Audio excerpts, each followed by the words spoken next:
Hello and bienvenue to the Flavors of France. I'm Kathryn Kinley. It was the Romans who planted the first vines in the district known today as Beaujolais. However, it was not until the 10th century that the name appeared for the first time. Beaujolais was in fact a name derived from the powerful lords of Beaujolais, who continued to reign over this district for 400 years. Today, situated on the right bank of the river Saône, between the vineyards of Burgundy and Côte du Rhône, the Beaujolais vineyards produce 13 wines of remarkable quality, all from the delicious Gamay grape. Beaujolais is where we begin.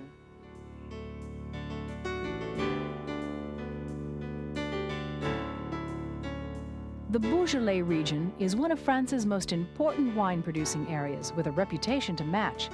It stretches along the banks of the river Saône, between the towns of Villefranche and Mâcon, in an almost uninterrupted carpet of vines. The land is undulating, with rocky outcrops here and there, rising up to a more rugged terrain in the west. It's perfect vineyard country. Beaujolais is a truly beautiful region. Many of the vineyards are still family-owned, and picturesque farmhouses sit in the middle of the vineyards, as they have done for centuries. The villages are tidy and well-kept, and around them, vines stretch as far as the eye can see. The Gamay grape is the basis of Beaujolais wine, and it thrives in the rough granite soils of the hillsides. There are 3 types of wine: Beaujolais, Beaujolais Viage, and the Beaujolais Crus. Beaujolais itself occupies the largest area, 24,000 acres in the southern part of the district. Beaujolais Viage occupies 14,000 acres further north and accounts for about a quarter of the region's output. The remaining vineyards are divided into 10 Grand Crus, 10 of the very best wines grown in the hillier country in the northern foothills. Many of them age well, unlike the Beaujolais and Beaujolais Viage, which are best drunk young.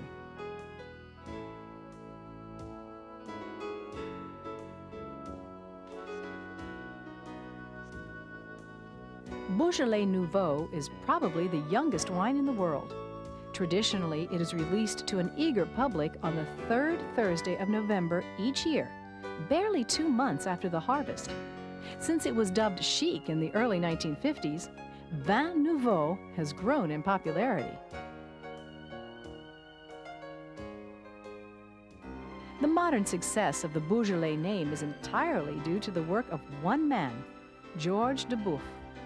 The Duboeuf family has been making wine in the Beaujolais for 400 years, and winemaking is a family tradition.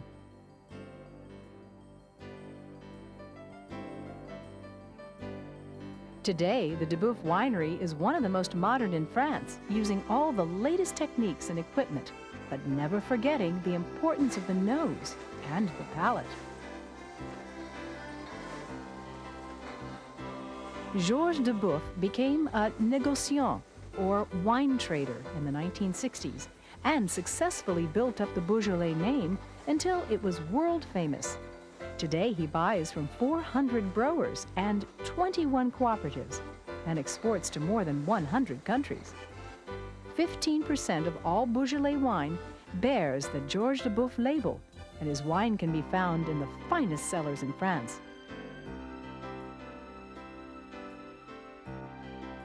Great chefs such as Paul Bocuse and Pierre Toigros regularly visit Georges Duboeuf's winery to taste, select, and buy for their restaurants. Their seal of approval is proof of the quality of the Duboeuf label.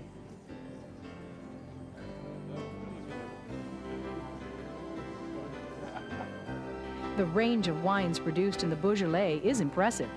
All the wines are reds, ranging in color from carmine through rich ruby to violet.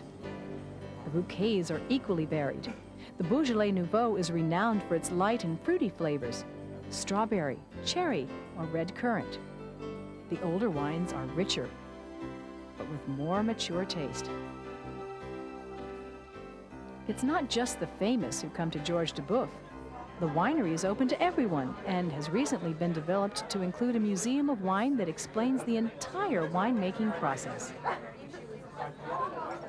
Beaujolais countryside is dotted everywhere with chateaux, churches, and chapels.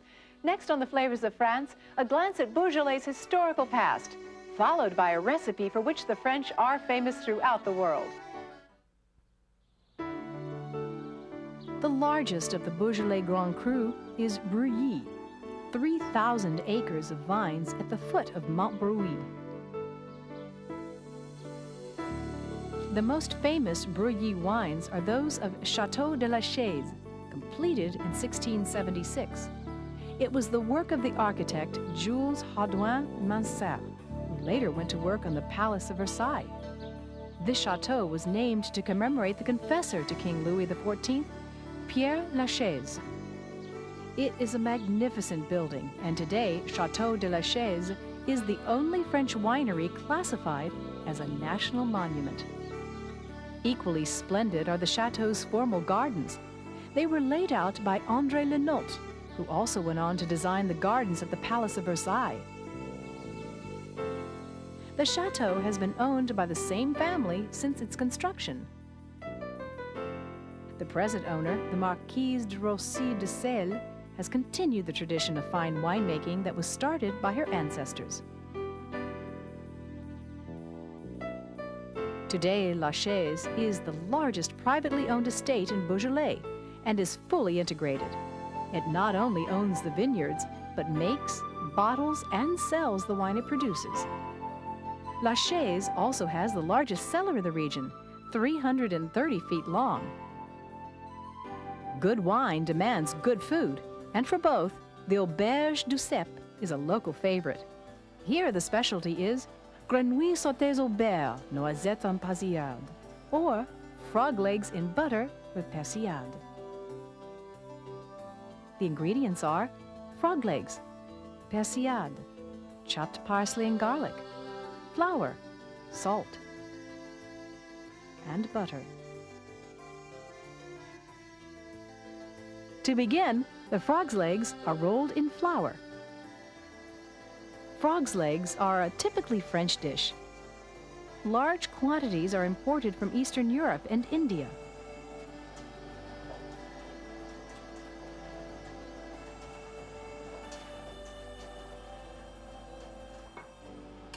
Next, a piece of butter is added to a hot frying pan. When it is melted, the frog's legs are added to fry. While the French are recognized worldwide as the principal eaters of frog's legs, they're also popular in Italy and Germany. A pinch of salt is added. For some reason, frog's legs never caught on in England, although Escoffier managed to persuade the Prince of Wales to eat them by calling them legs of the dawn nymphs. The frog's legs are turned to brown evenly on both sides. The flesh has a quite delicate taste. The smaller the frog, the better the taste. And the local green frog is considered to be the best. Now the persillade is added. This mixture of garlic and parsley brings out the flavor of the meat. This is one of the most popular ways of preparing frog's legs and has been perfected by the auberge du cep chef, Michel Guerin. It's ready. The cuisses de grenouille are placed on a plate and the sauce spooned over them. Voila! Grenouilles sautés au beurre. Bon appétit!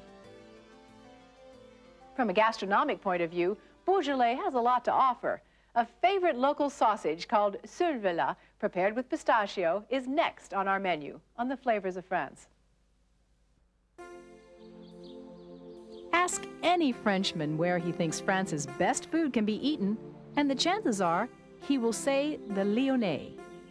The region around Lyon, including Beaujolais, produces some of France's most delicious specialties. Whether it's the fine wines that need a suitable accompaniment, or the fresh air in the pine woods that gives the locals a healthy appetite, the food deserves its reputation. Charcuterie is extremely popular in central France. Sausage makers such as Besson et Fille are constantly busy supplying a hungry market, and Lyonnais andouillette is a top seller. Andouillette is made in several parts of France, but the Lyonnais variety has the best reputation. It's made from intestines with some port stomach added, unlike other andouillettes, which are generally made of port intestines. These intestines are pre-cooked in stock or milk and soaked again before being packed into a skin.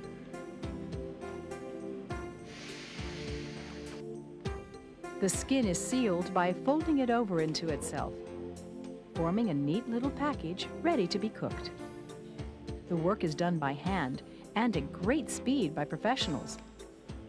The art of sausage making is still passed down from father to son in family-owned businesses, and many of the andouillettes are produced according to closely guarded family recipes. Andouillette is not the only sausage made in the Lyon region. Many other types of charcuterie are produced in these kitchens. French charcutiers are famous for the wide range of sausages and meats they produce, and their trade has been officially recognized since 1475.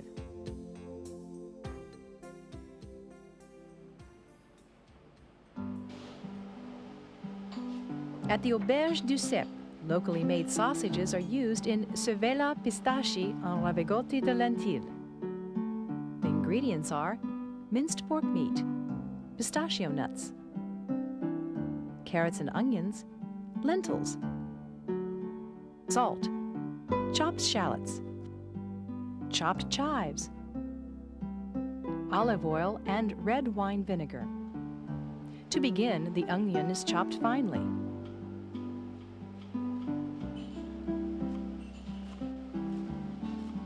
Next, the carrot is sliced lengthwise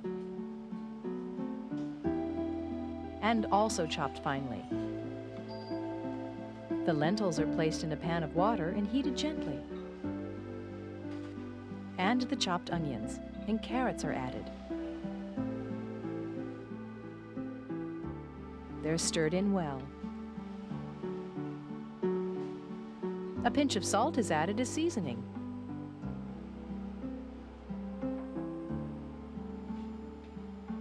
Lentils are popular in France and grown in many regions.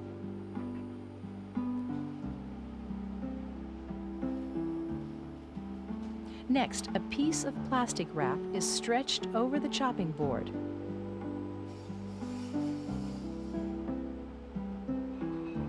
The pork meat is taken and molded into a sausage shape. The pistachio nuts are mixed in with the pork meat. It's a common combination in this region. Truffles are also used. This is the saveloy. The sausage was originally made from pork brains, hence the French name cervella, from the word cervelle, meaning brains. Today it is made with pork meat. The meat is wrapped in the plastic wrap and the ends are tied to make a sausage. Of course, traditionally a skin would be used.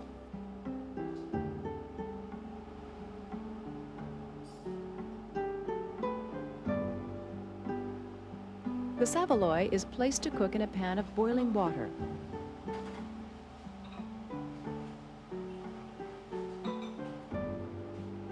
The cooked lentils are placed in a bowl.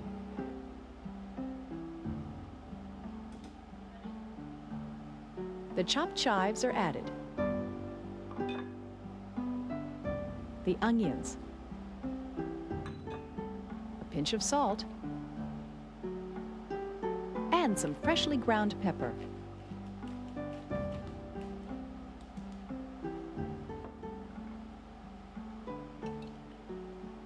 Now the red wine vinegar is added. 2 spoonfuls is enough. The olive oil is next, about the same quantity. And then the mixture is stirred well to combine all the ingredients.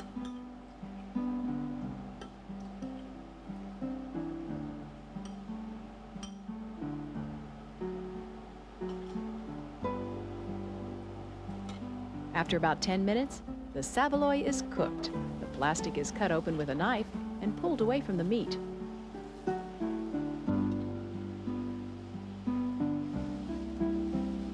Now it's cut into slices. Once cooked, the flesh is firm and solid and holds together well. it's ready to serve.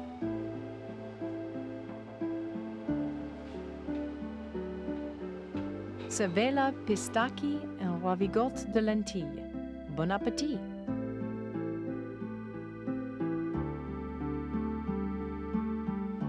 Wine tasting, singing, and traditional costumes in just a moment on The Flavors of France. Each wine estate in France has its own chateau, and the estates of Beaujolais are no exception. Here, many of the region's chateaux are small but quite attractive and steeped in history. The Chateau de Corcelles, just east of the town of Beaujolais, is one of the finest in the region. It is a fortress built in the 11th century, but when peace came to Beaujolais, it was transformed into a stately home of some opulence.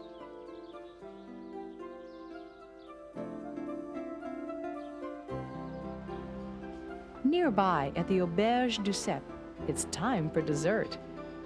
Marquise au Chocolat Noir, sauce anglaise.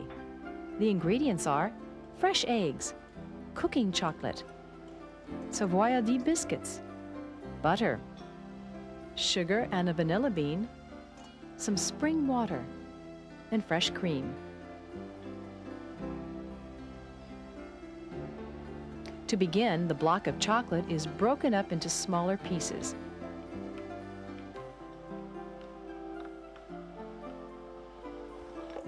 Then it's placed in a bowl in a bain-marie. Butter is added, and the mixture is heated gently.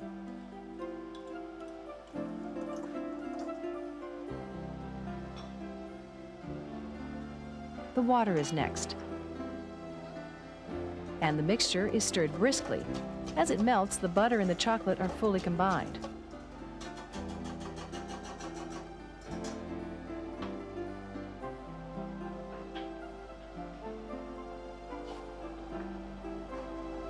The eggs are broken over a large mixing bowl, and the whites are carefully separated out.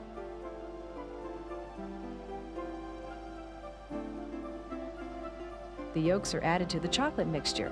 They add a richness to the chocolate.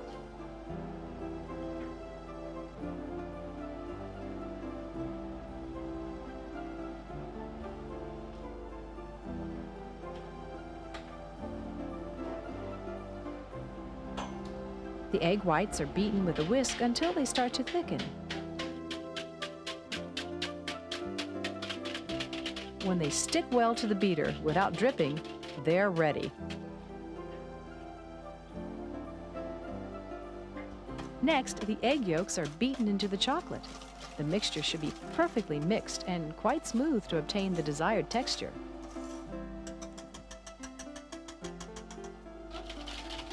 The chef makes sure the egg whites have not collapsed. Then adds the chocolate mixture. The chocolate is folded into the egg whites very gently so as not to cause the egg white to lose its structure. This is the important part of the recipe, and great care is taken to ensure the lightness of the end product.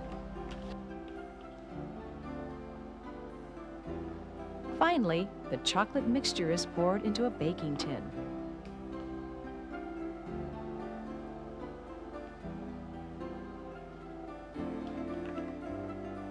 It's decorated with several Savoyardi biscuits.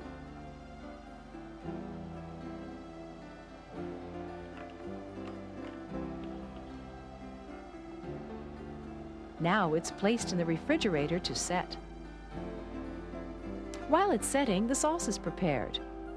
The vanilla bean is sliced lengthwise and the interior is scraped from the pod. A pan of milk is warmed gently and the vanilla bean is added. The eggs are broken and the whites separated out.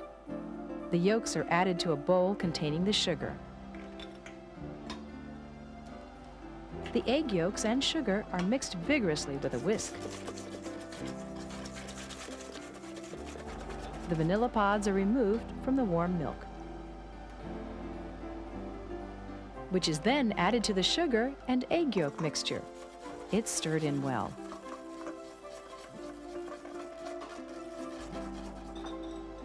And placed on the stove to thicken.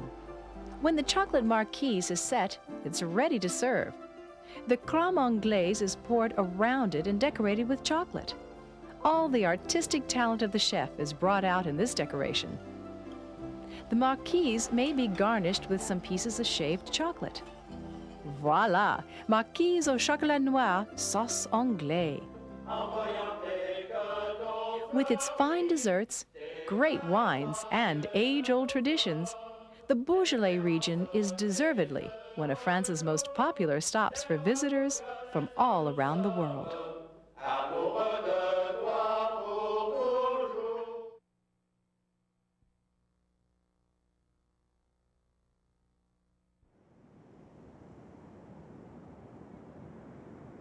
Hello and bienvenue to the Flavors of France. I'm Kathryn Kinley. Because of its strategic position in the Mediterranean, the island of Corsica has always been considered the object of conquest. Consequently, over the centuries, it has been invaded and occupied by many nations.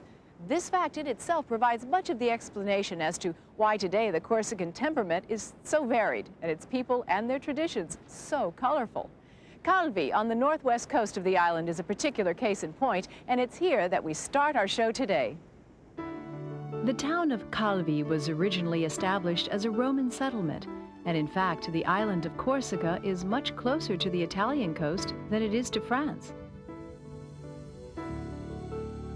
Calvi today no longer lives primarily from fishing and agriculture, but also from the tourist industry. The town is busiest in high summer when visitors can make the most of the brilliant sunshine and many water sports.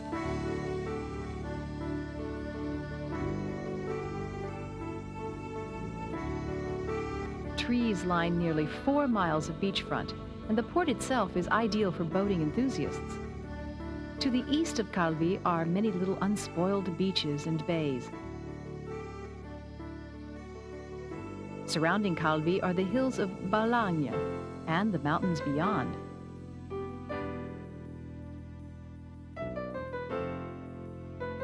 Hundreds of footpaths run through the countryside and along the coast. The island of Corsica is actually the peak of a huge mountain range that rises from the seabed.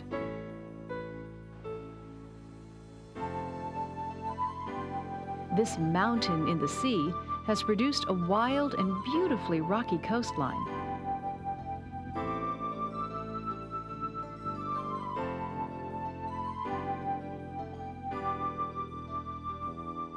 Many caves and grottos have been formed, each a separate visual experience.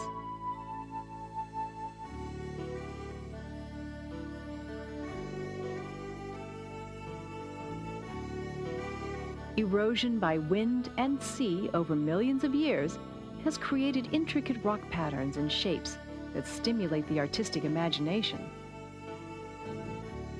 French sculptor César Baldacchini remarked that here everything is fascinating.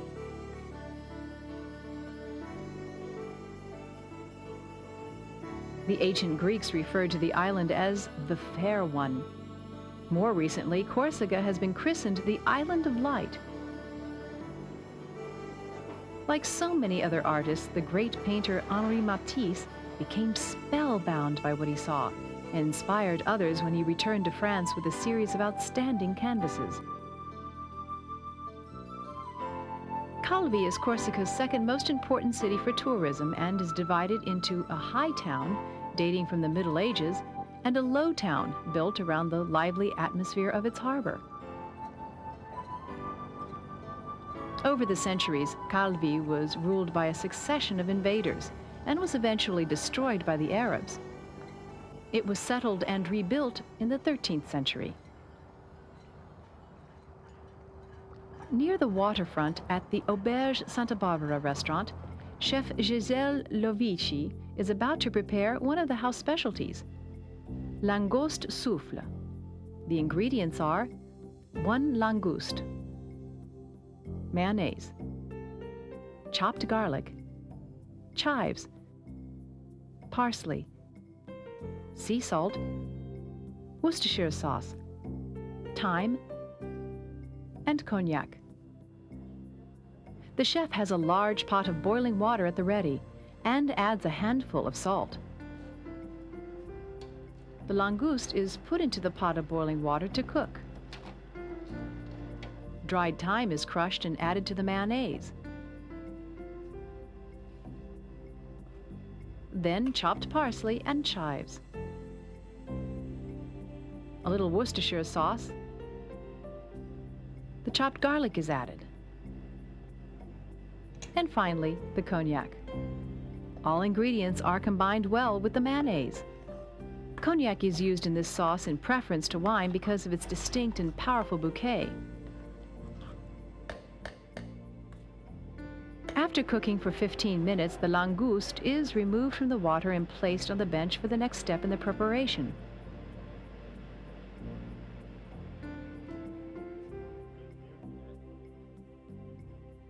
Using a sharp knife, the chef cuts the langouste lengthwise down through the center, starting at the head.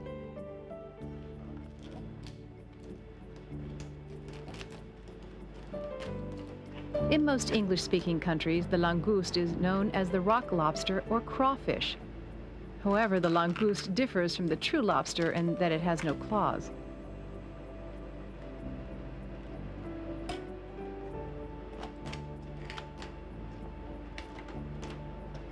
Once the langouste has been cut, the shell is broken open and the intestines are removed.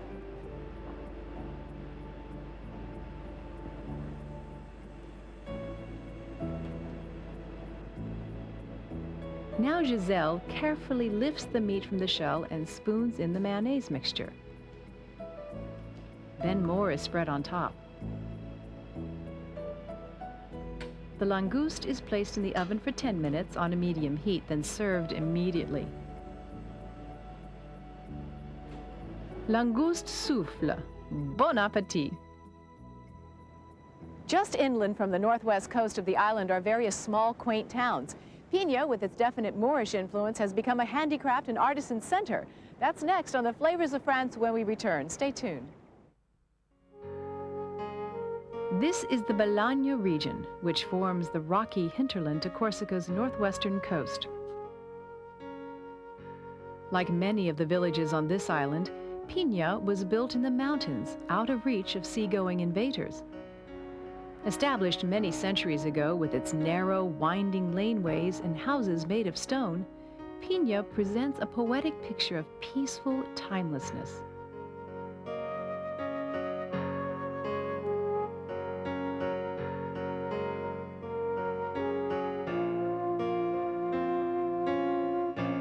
Pina provides the inspiration for many artisans who have settled here.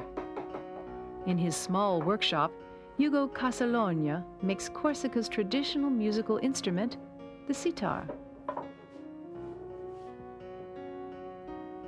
A guitarist and Corsican folk music enthusiast, Ugo Casalogna began making sitars as a hobby about 10 years ago. Most of the wood he uses to make his instruments is from the island.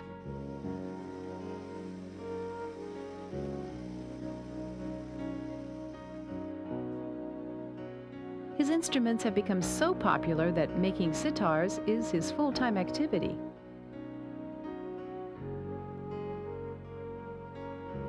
The sitar is a Persian or Northern Indian derivation.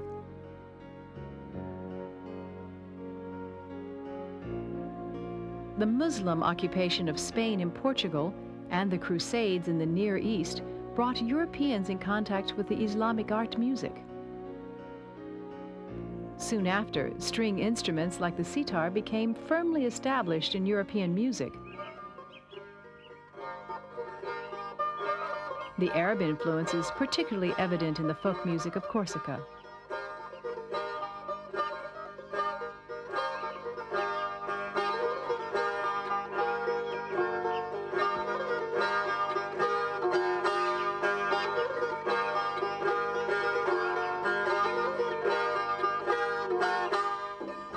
The use of tambourines and frame drums also reflects a strong North African association in the past.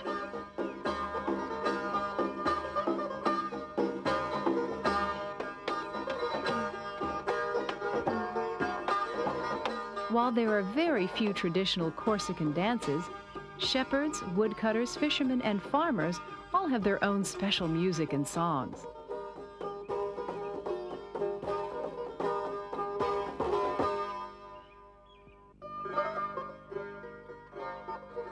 The port of Calvi serves Bologna, the rugged northwest district of Corsica.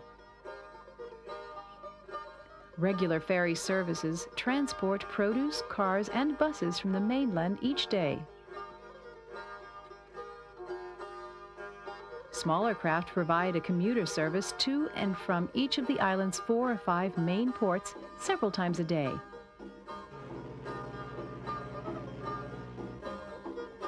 Visitors find this an enchanting way of seeing the island.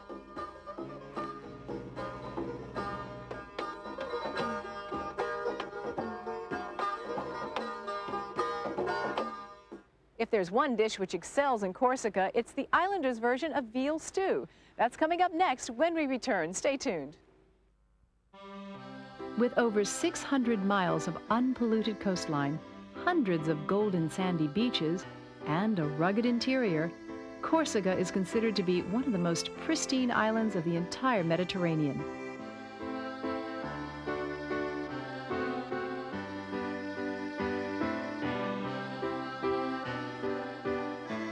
In some places in its interior, Corsica has remained as it was thousands of years ago. In fact, even today, the only concession to man's presence is the occasional rest shelter placed at periodic intervals along the various paths which lead through the mountains. Because of the harsh terrain here, donkeys have always been an important form of transportation. There was a time when they were also considered to be a valuable source of food. About the time of the Renaissance, donkey meat was popular, and ass's milk was used to feed nursing babies. Today, donkeys are still in everyday use, particularly in the island's interior. Common in this part of Corsica is the prickly pear plant, a species of cactus. The edible pear-shaped fruit has a thick skin covered with large prickles and requires careful handling. Also common to this island is the abundance of stone, the chief building material for thousands of years. It is still widely used today in many different types of construction.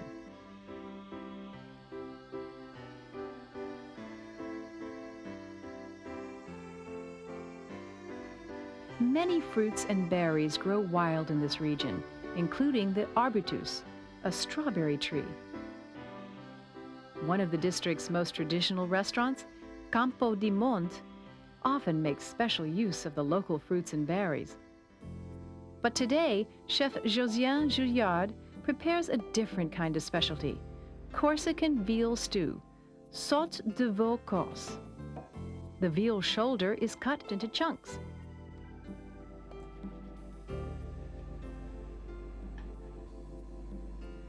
Then the meat is placed into a casserole containing hot oil and stirred until it's well browned.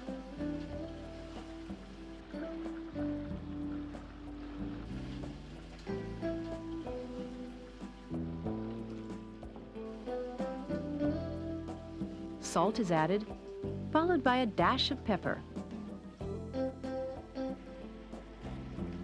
Crushed bay leaves are sprinkled on top, and the ingredients are all combined well. While the veal is simmering, Josiane chops garlic and onion. Then some parsley.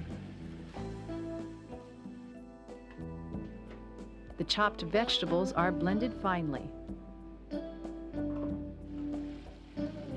The veal is stirred again to ensure that it cooks evenly.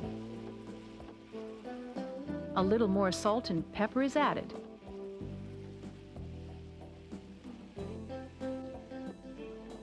The blended garlic, onion, and parsley is removed from the blender and combined with the veal.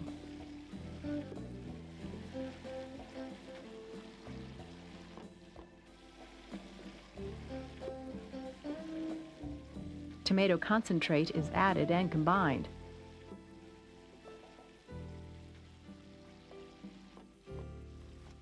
Then it's all allowed to cook for about another 5 minutes. Josiane pours the red wine, combines the ingredients again, and leaves them to cook on a medium heat for an hour. And then, voila, saute de veau Corse, ideally served with pasta or crusty bread. Throughout all of Corsica, chestnuts and chestnut flour are used extensively in local dishes. A nutty twist to desserts when we return to the flavors of France. Stay tuned.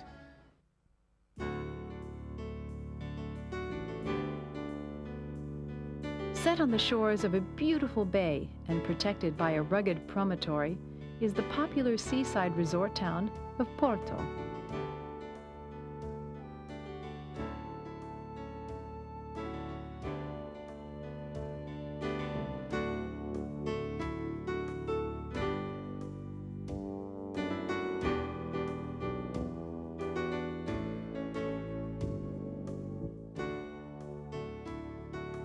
An old watchtower sits on the hill as a reminder of the island's colorful past.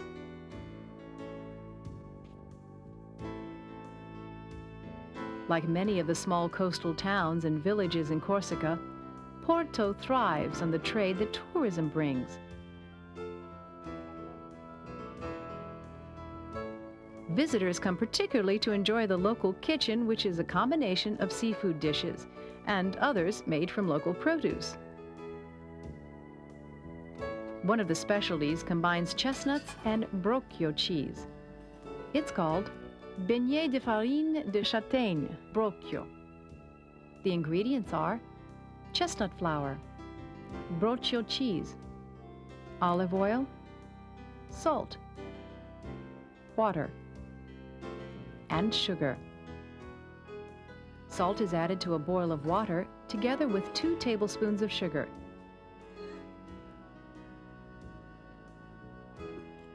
Then whisk to make a syrup. The chestnut flour is added 1 tablespoon at a time and mixed in well before more is added.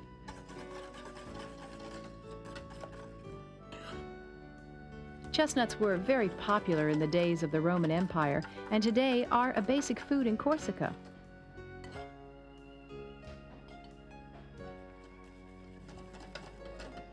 The mixture is patiently combined and more flour is gradually added until it achieves the required consistency. And then, the chef adds slices of Broccio cheese, which is a fresh, soft Corsican cheese generally made from ewe's milk, and sometimes even goat's milk.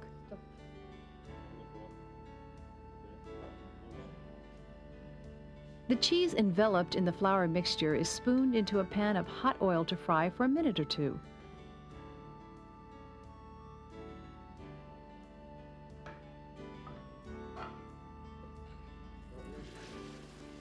The milk from which the Broccio cheese is made contains more fat than cow's milk and gives it a moister, slightly more oily texture.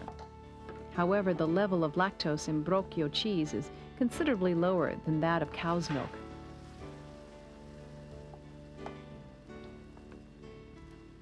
Broccio cheese is traditionally manufactured in the dry mountainous areas of Corsica and is generally eaten fresh, or in omelets, pastries, or stuffed pancakes.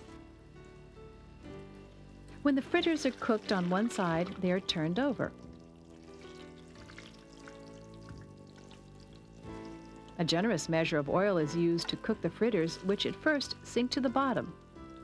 As the heat cooks the batter, they gradually rise to the surface. It is said that fritters were of Arabic origin. During the religious wars of the Middle Ages, the Crusaders discovered fritters and introduced them to Corsica on their return. The cooked fritters are placed on a dish and sprinkled liberally with sugar before serving.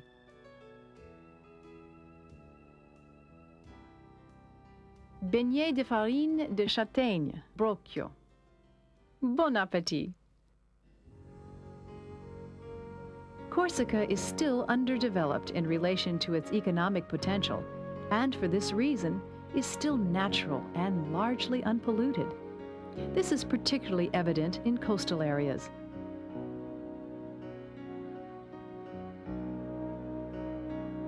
In recent times, a well-coordinated effort has been made by local authorities to attract visitors to the island to enjoy its unique environment.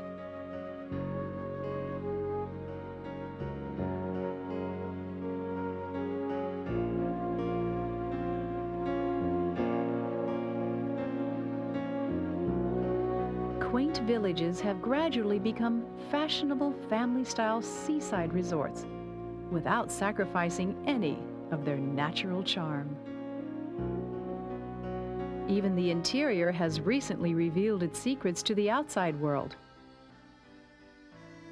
Corsica is emerging gradually from a traditional pattern of life and moving towards a more complete socially and economically secure future.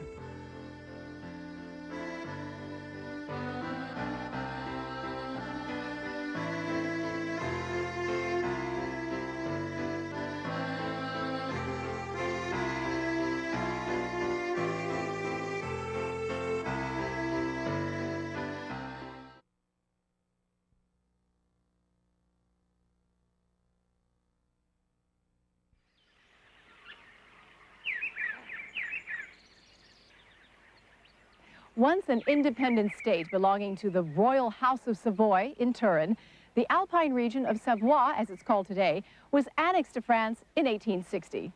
Hello and bienvenue to the Flavors of France. I'm Kathryn Kinley. The mountain ranges which dominate Savoie and which were long considered economic disadvantages now contribute to the region's prosperity. A booming tourist industry has been developed, making use of all the natural resources inherent in the mountains, like the various thermal springs, which were popular even in Roman times, and over 70 resorts catering to winter sports. The area also takes full advantage of its environment, producing some of the world's best-known cheeses. Tome de Savoie, Reblochon, and Beaufort, considered by many to be the Prince of Gruyere. Savoy is one of the most rugged parts of France. It takes in a large part of the French Alps, including some of France's highest mountains. At the foot of the mountains, water is everywhere. Lakes, both natural and man-made, dot the landscape. Perhaps the most beautiful is Roseland Lake, lying in a depression in the mountains carved out by a glacier many thousands of years ago. Here in the summer, when the snows on the summits melt, the farmers drive their cattle up into the mountains to find the fresh summer pastures. In traditional alpine fashion, each cow wears a bell so that the farmer can easily find her in the unfenced alpine pastures.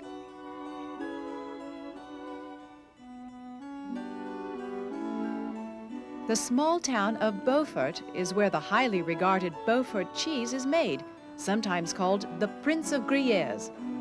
Using cow's milk and usually the milk of cows of the Terrans breed, the cheeses are made as large discs that can weigh up to 150 pounds. When fresh, they are considered unripe and are stored on wooden shelves in a cheese cellar and allowed to mature for up to 6 months. When ready, the surface of the cheese should be smooth and brown with reddish tints. Although these days the cheeses are made in a cooperative with the latest equipment, the methods used, passed down from father to son, haven't changed for generations. And because Beaufort is still made this way, it's entitled to an appellation d'origine contrôlée, just like a good wine.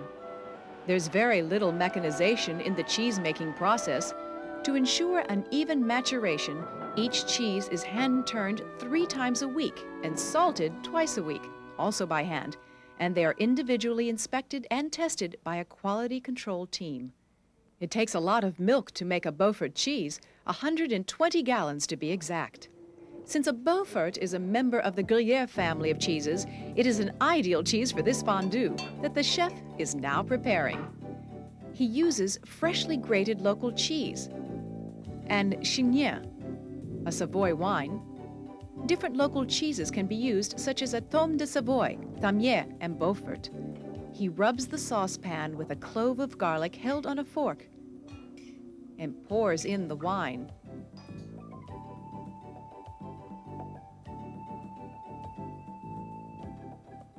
He adds some fine salt and some freshly ground pepper.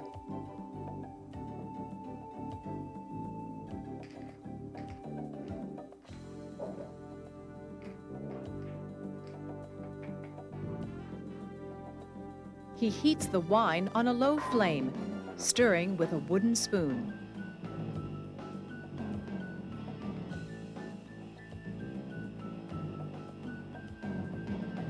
When the wine starts to bubble, he adds part of the grated cheese and stirs gently until the cheese has melted. Adding the rest of the cheese, he keeps stirring until the cheese has melted.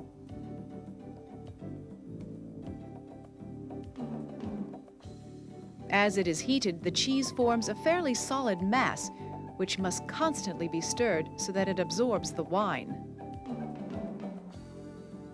Ever so often, the chef tests the consistency of the mixture to check that it's sufficiently fluid. Finally, the cheese goes stringy and rises in the saucepan. Just before serving, he pours a little more wine into the fondue and puts it on the hot plate. There's nothing left to do but place a bread cube on the end of a fork, twirl it in the fondue, and enjoy. Bon appétit!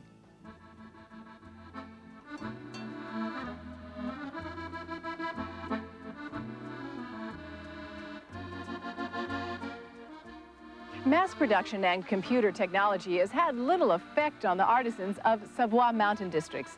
Here, there are individuals who carry on the traditions that have been handed down to them through their families. In Le Mange, we found Jean-Paul Pernet, who still makes wooden utensils, plates, cups, and bowls the way they've been made here for centuries. That's next on the Flavors of France when we return.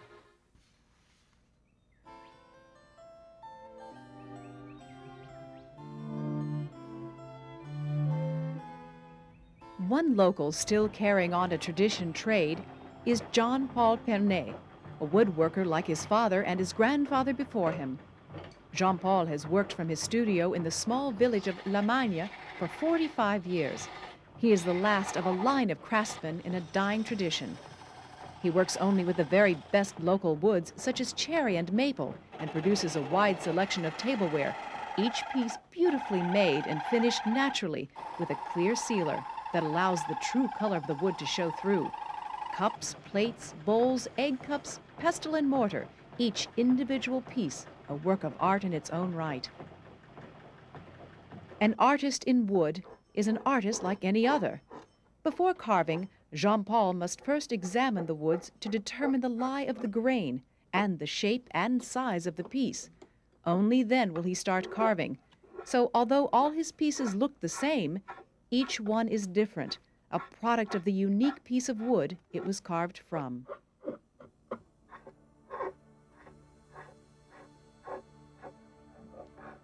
Another old tradition in the Vosges is the making of the pâté de farcement, as Chef Millon will demonstrate. He uses pitted prunes of a good size, and white grapes, beaten eggs, some rock salt, chopped bacon, sugar, shredded potatoes, corn flour, sour cream, fresh cream, bacon. The chef begins to line the sides and bottom of the form with the strips of bacon.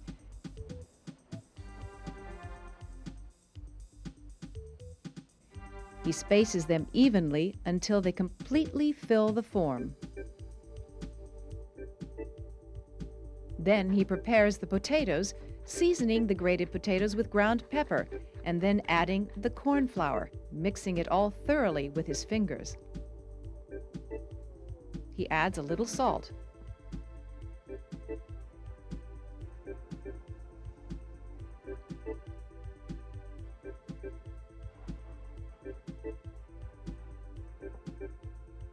Then he places a little of the potato mixture on the bacon bed and adds some white grapes. Places another layer of potato and layer of diced bacon and some more bacon and more grated potato. He firms it all from time to time so there are no air pockets. Then down the middle a neat row of prunes, which he covers with another layer of potato and more diced bacon. Another layer of grated potatoes, Then comes a second layer of prunes and the rest of the potato. The whole thing is finely sealed with strips of bacon, the last strips folded over. He places it in a warm oven to cook for about a half hour. While it's cooking, he adds some freshly ground pepper, some parsley and chive to the cream. When ready, the farcimont is sliced and served with the cream. Bon appétit! Although only a small town, Albertville has several outstanding achievements to its credit. It was here that the first Association of Alpine Guides was formed, and of course, was the venue of the 1992 Winter Olympics. That's our next stop on the Flavors of France when we come back.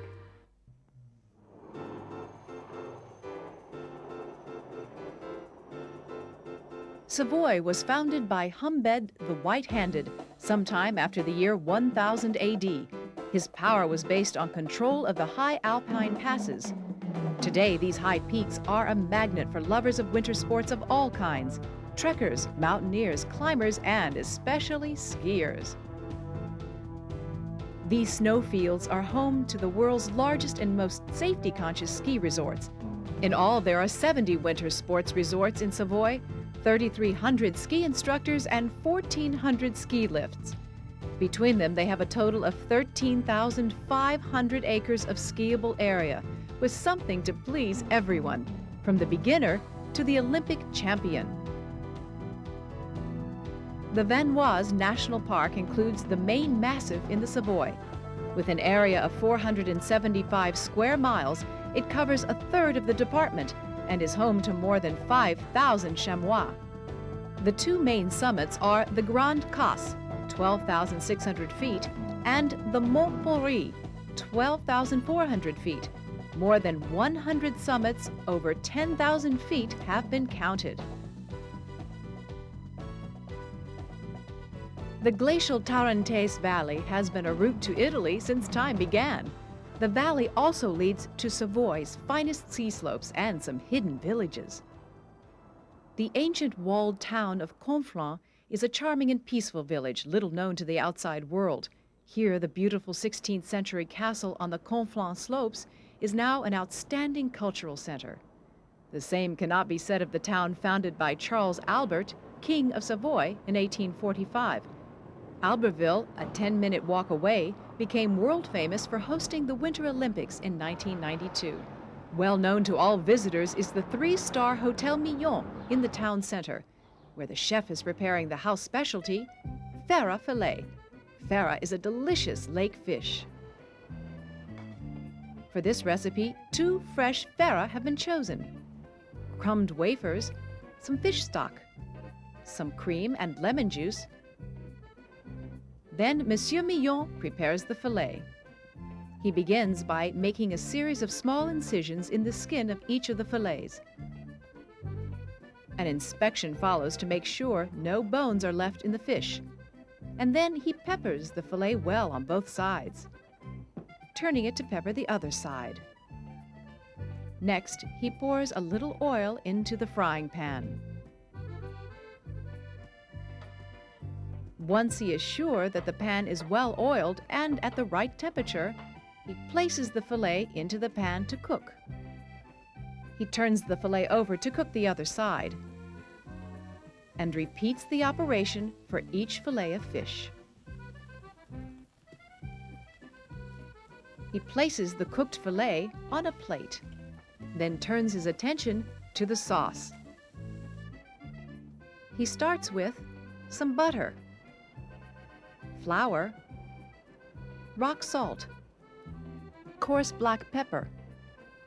He melts some butter in the saucepan, stirring it to melt the butter. Then he pours the flour into a glass bowl.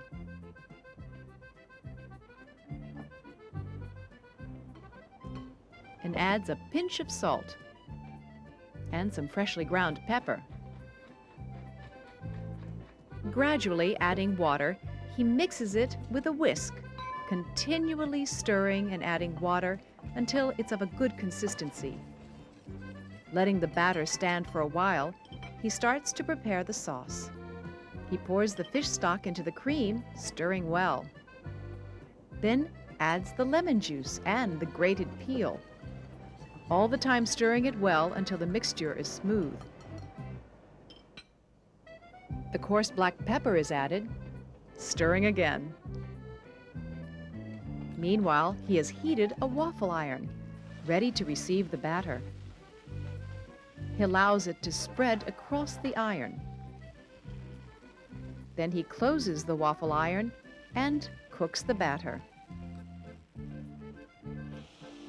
It only takes a moment, and when they're done, he lifts them out and places them gently on a plate.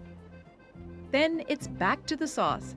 He adds more fish stock, stirring it well.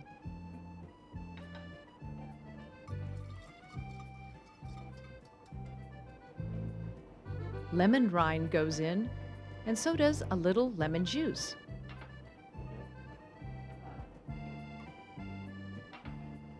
Still more stirring.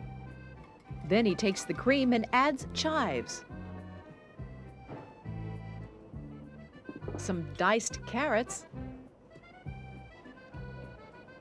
a bit of crumbled wafers,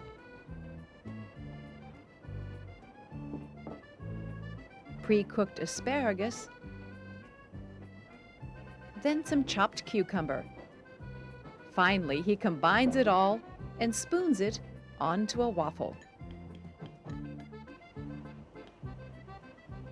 Covers it with another waffle and decorates it with another small dollop of the filling. He places the fish in the middle of the plate and spoons the sauce beside the fish. Voila!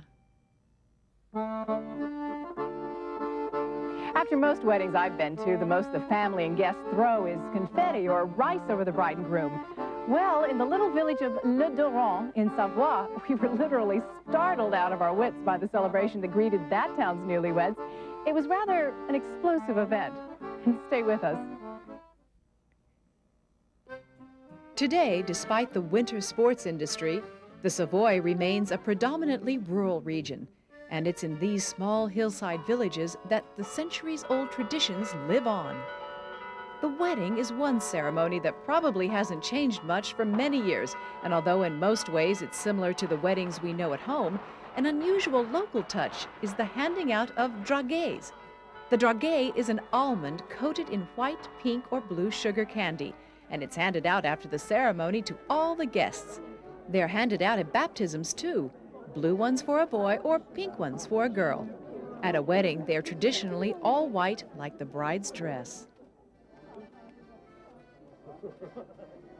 After the ceremony, the wedding guests let their hair down, and in Savoy, this may well mean folk dancing. Folk dancing is popular throughout Europe, and although its popularity is waning in the face of competition from the modern discotheques of the cities, there are still plenty, young and old, who enjoy these time-honored steps.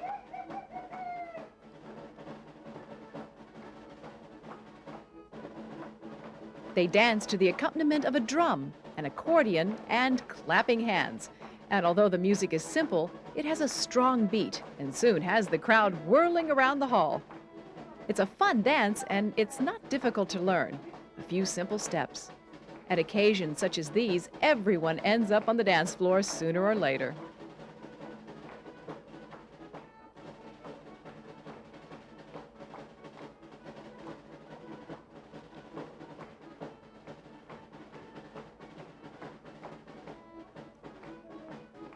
Still on things traditional, here Chef Millon is about to prepare a regional specialty, biscuit à la Savoy.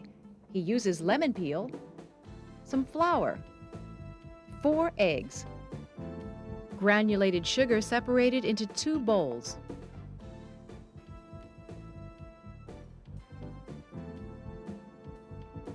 he beats the sugar and the egg yolks until they're thoroughly mixed and fairly solid. Then, in another glass bowl, he beats the egg whites until they're stiff.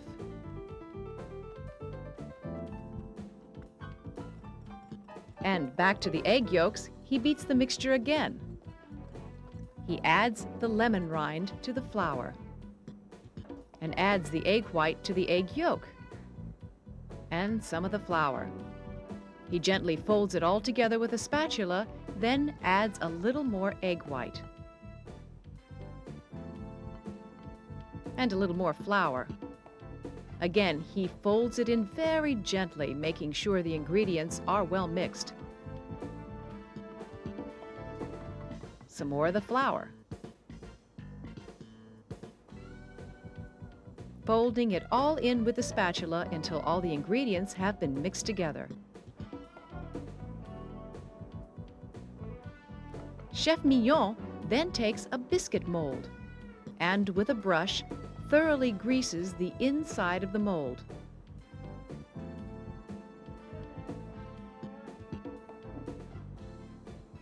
He sprinkles the mold with a little sugar to stop the mixture from sticking to the mold.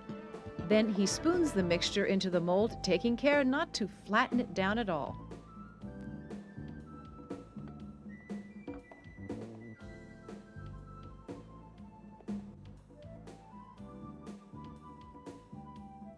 And then into a medium-heated oven for half an hour.